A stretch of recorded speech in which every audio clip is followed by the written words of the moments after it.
हाँ, मैं डॉक्टर वंदना मिश्रा आप सभी को तहे दिल से नमन कर रही हूँ। मैं इसके लिए क्षमा प्रार्थी हूँ कि थोड़ी विलम्ब हो गई, क्योंकि थोड़ी सी मैं ऑन द वे हूँ, इसीलिए विलम्ब इसके लिए क्षमा प्रार्थी हूँ। आज इस अष्टाना कला मंच में हमारे महोदय जिनके नाम से ये शुरू हुआ है, उनको तहे दिल से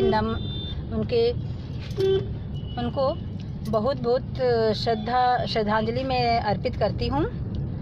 इस मंच की अध्यक्षा रंजू मैम को सादर प्रणाम, अंजू मैम को सादर प्रणाम, और जितने भी इसमें महानुभाव जुड़े हुए हैं या जो महोदया जुड़ी हुई हैं, वरिष्ठ महोदया हैं, उन सभी को तहे दिल से मैं नमन करती हूँ, प्रणाम करती हूँ। आज मेरा विचार है कि मैं कुछ भजन पहले सुना दूँ, उसके बाद में आप लोगों को कुछ अपने विचार व्यक्त करके सुनाऊंगी। तो मैं आपको भजन सुना रही हूँ। दर्शन दो घन श्याम नाथ मोरे, अखियाँ प्यासी रे। दर्शन दो घन श्याम नाथ मोरे, अखियाँ प्यासी रे। दर्शन दो घन श्याम। मंदिर मंदिर मूरत देखी, फिर भी न देखी सूरत तेरी। मंदिर मंदिर मूरत देखी, फिर भी न देखी सूरत मासी रे। दर्शन दो घन श्याम नाथ मोरे, अखियाँ प्यासी रे। दर्शन दो घन श्याम। द्वार दया का जब तू खोले, पंचम सुर में गूंगा बोले। द्वार दया का जब तू खोले, पंचम सुर में गूंगा बोले। अंधा देखे लंगड़ा चल के, अंधा देखे लंगड़ा चल के, पहुँचे काशी रे। दर्शन दो घन श्याम नाथ मोरे, अखियाँ प्यासी रे। दर्शन दो घन श्याम। तो भगवान जो कि राह दिखाते हैं, हमें रास्ता दिखाते हैं, हम उनके बताए हुए कर्तव्यों का पालन करते हुए हम आगे बढ़ते हैं। आज मैं कुछ मानवीयता और कर्तव्य, इन दोनों चीज़ों से अवगत कराऊंगी। सबसे पहले मैं कर्तव्य को लेती हूँ। कर्तव्य हमारे लिए सबसे श्रेष्ठ है, क्योंकि जो इंसान कर्तव्य नहीं जानता, उसके लिए जीवन में कोई भी सार्थक काम नहीं कर सकता। तो हमारे लिए कर्तव्य बहुत ही अहम है।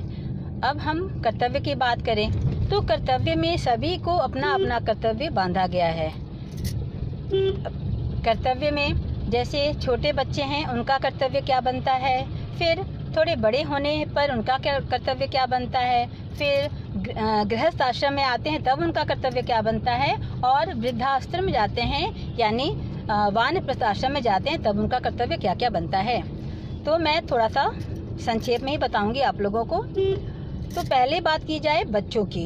बच्चे तो उस प्रकार होते हैं जैसे कुम्हार मिट्टी का बर्तन बना करके जिस शेप में डालता है, जिस सांचे में डालता है, वैसा ही मिट्टी का बर्तन बन जाता है। उसी प्रकार बच्चे यानी विद्यार्थी, इनका अपना काम होता है। इनको जिस प्रकार, जिस परिवेश में हम रखेंगे, जिस माहौल में रखेंगे, जैसा ज्ञान देंगे, उनको वैसा ही ज्ञान मिलेगा और उनको जानकारी भी वैसी ही मिलेगी। तो इस समय यानी बच्चों के बाल्य काल में यह जरूरी हो जाता है कि हम बच्चों को क्या दें, क्या ज्ञान प्रदान करें कि बच्चे सब कुछ सीख जाएं। तो उनका कर्तव्य ये है, पहले तो माता पिता तो सबसे पहले गुरु हैं ही, उसके बाद दूसरे गुरु आते हैं शिक्षक। उनको होता है कि वो बच्चों को सही ज्ञान देते हैं, रास्ता दिखाते हैं। यहाँ तक तो हम लोग ये भी जानते हैं कि भगवान से भी श्रेष्ठ गुरु माने जाते हैं। गुरुर ब्रह्मा गुरुर विष्णु गुरु देवो महेश्वर गुरु साक्षात पर ब्रह्मा तस्मै श्री गुरुवे नमः। तो गुरु से बढ़ के दुनिया में कोई होता नहीं। अब गुरु की बात आती है तो गुरु क्यों श्रेष्ठ माने जाते हैं? गुरु श्रेष्ठ इसलिए माने जाते हैं क्योंकि गुरु ही ऐसे विद्वान हैं जो हर मनुष्य को ज्ञान दिलाते हैं। जो छात्र पढ़ने आते हैं उनको यह ज्ञान दिलाते हैं कि भगवान की क्या विशेषता है, क्या महत्ता है। तो ये बात हो जाती है, तो इसीलिए गुरु का स्थान सबसे श्रेष्ठ माना जाता है। तो बच्चों का मैं कर्तव्य बता रही थी। बच्चों का कर्तव्य ये होता है कि बच्चे अपने अनुशासन में रहें, अपने माता पिता का बात माने, वो जो बोलें उनको बहुत ही नम्रता से उस बात को पूरा करें और पढ़ाई लिखाई में ध्यान दें। खेल कूद ये सब तो है, लेकिन अनुशासन उनके लिए सबसे ज़रूरी चीज़ है।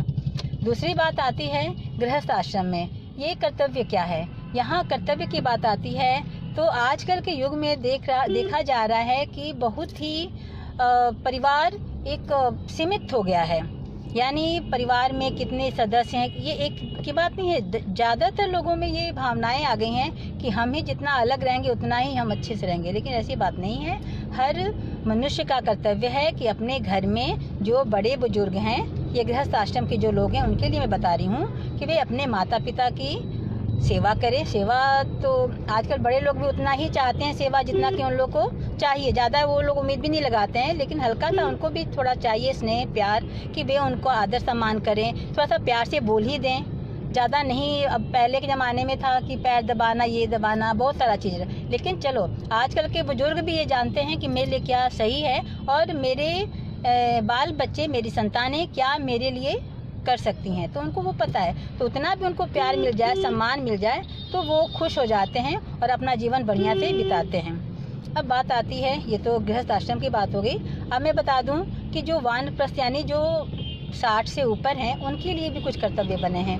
उनका कर्तव्य ये है कि वे अपने परिवार को जितना हो सके शांति से, उनके लिए भी वो अपना आराम से पूजा पाठ करें, बढ़िया से बाल बच्चों के साथ अपना समय बिताएं, कुछ कहानियाँ पढ़ें, कुछ धार्मिक किताबें पढ़ें, जिससे कि उनका भी समय आराम से, क्योंकि बुजुर्ग होने के बाद ना अगर समय मिल जाता है तो वो लोग भी कहीं कहीं अपना दिक्कत करते हैं, तो उसमें उनके बाल बच्चों को भी दिक्कत हो जाती है। तो यहाँ उनको ये चाहिए कि मेरे बच्चे किस प्रकार शांति से रहें और मेरा सम्मान भी कर सके और जीवन यापन भी उनका बढ़िया से हो सके। तो ये तो कर्तव्य रहे। और तो और कर्तव्य में ये भी आ जाता है कि हमारा कर्तव्य क्या है। हमारा कर्तव्य ये है कि पहले हम अपने परिवार के लिए करते हैं, उसके बाद समाज के लिए, उसके बाद देश के लिए और उसके बाद पूरे विश्व के लिए। अब देश की बात आती है तो देश का, अभी कोई बोलेगा कि देशभक्ति हम कैसे दिखाएं, तो देशभक्ति दिखाने का सबसे सरल और महत्वपूर्ण बात है वो है ईमानदारी। ईमानदारी अगर जिस इंसान में आ गई वो सबसे सच्चा देशभक्त है। देशभक्त का मतलब ये नहीं हुआ कि हम गए, शहीद हो गए या कुर्बानी दे दिए, ये बात नहीं है। बात है कि हमारे मन में कितनी ईमानदारी है, हम कितने ईमानदार हैं। कोई भी काम अगर हम ईमानदारी से करें तो इससे हमारा देश सबसे, दुनिया, विश्व में सबसे आगे रहेगा। तो ईमानदारी सबसे बड़ी चीज़ है, सबसे बड़ी चीज़ है ईमानदारी। तो ये अगर लोगों में आ जाए, लोग मान जाएं कि हम मान लें कि मुझे ईमानदारी से, वफादारी से काम करना है, कर्तव्य का पालन करना है, तो हमारा देश यानी भारतवर्ष, हमारा देश कर्तव्य, संस्कार, ये सब में सबसे अग्रगण्य है। तो ये सब अगर लोगों को मालूम चल जाए तो लोग आगे बढ़ते रहते हैं और हमारा देश भी आगे बढ़ते रहता है। तो इतना में समय बीत गया। मुझे तो और भी बोलने का मन है, लेकिन मैं देख रही हूँ कि 5:15 हो चुका है और अब दूसरे महोदय का समय है। तो फिर मैं पुनः तहे दिल से इस कला मंच को बहुत ही आभार व्यक्त करती हूँ, क्योंकि मुझे बहुत अच्छा लग रहा है इस मंच से जुड़ करके।